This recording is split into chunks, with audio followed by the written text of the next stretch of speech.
Okay, so Vince, we've had this conversation before, but I kind of feel like, when we talked about the That I won too broker, much, and you have to come back again and one more shot at trying to actually win this. that you tried to drown me out actually with your attempts to make a point. Mortgage broker, the definition of a mortgage broker. So now I'm going to... You want to revisit this whole thing. Yeah. What is a mortgage broker? Go ahead. Let's read prompting you today? the CFPB's definition of a mortgage broker. It defines a mortgage broker as a person who acts as an intermediary between a borrower and a lender in a financially regulated mortgage transaction, not an employee of the lender. Yeah. So that's what the actual definition of a broker is. Right. Now, I know you have actually some different definition, an arbitrary definition of what a broker is. Tell the audience of what definition of a broker is. Hey, listen, why don't you trot out Merriam-Webster like most hacks do when they're trying to write something and can't put it in their own words. I did.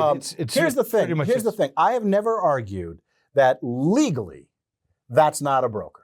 But what I've said is that the notion of why a consumer comes to a broker is that the broker is supposed to represent multiple opportunities for that consumer so they can present the best options to the consumer. Not decide before the consumer ever shows up that only this one company or this one or two companies alone. Wait, says so. Where does this actually, this all they're going to do is present one or two people. Or one. Let's say, so I'm acting as an application taker for this lender. I mean, that's what a broker is. Tell you what, you should credit to Alan Middleman for coming up with that one. You should take a look at, social media. Some of the accounts that brokers go into. All the ones who say brokers are better, right?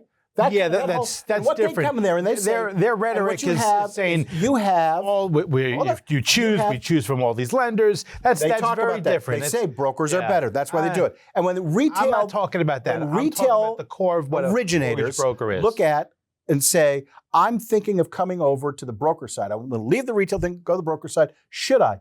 The constant refrain is, yes, you should, because on the retail side, you only get to show, a small collection of loan programs because it's only what that lender is offering. Where you go to the broker side and you can offer more, and that's better for the consumers. Until you get to the broker side at some brokers, and they go, oh, that's great. We're only offering from this one lender and a couple little programs over here just to make it look like we're not captive.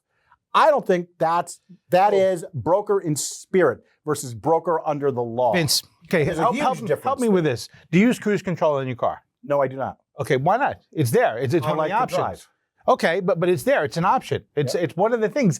And having the ability to choose, having the optionality is your option. You have as a mortgage broker. It is not built into the core of a definition of a mortgage broker is. It might be your perception, and some people why would you not use cruise control? Why, if I'm going to drive at 65 miles an hour on the highway, why would I not use cruise control? I really think I think that's the dumbest analogy I've ever heard. Oh God! Because the thing is, the person getting into the car with you, right, might like cruise control, might want you to use cruise control. Like the passenger? You know why? Yeah, the passenger.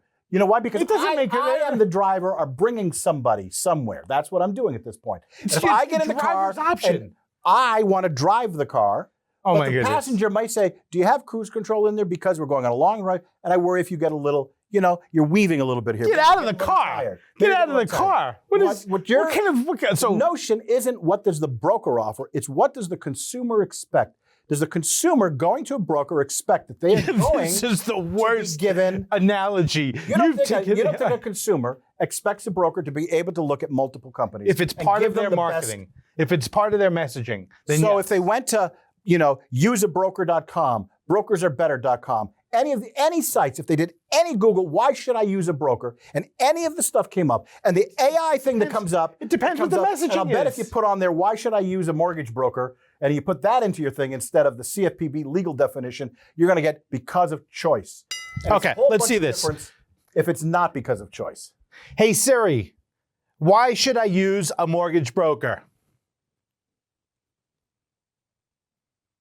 A mortgage broker can help navigate the process and help land the best rate. Okay, that's what it's saying, and it can help. It's not saying it's going to from many different lenders. The mortgage broker is an intermediary. Please. And the mortgage broker is really an application taker for that lender. That's what they're then doing. go to a bank. If you're a consumer, just go to a bank. It's easy. You know why? Because they're right down the street. You've already got your checking account with them. Just go to the bank.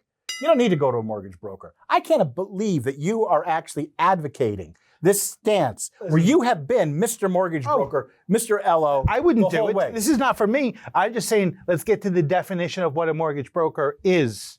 And the definition of what a mortgage broker is an intermediary. And I call winner on this one. Thank you. You're going to hell, Mr. Berman. That's where Satan has got you now.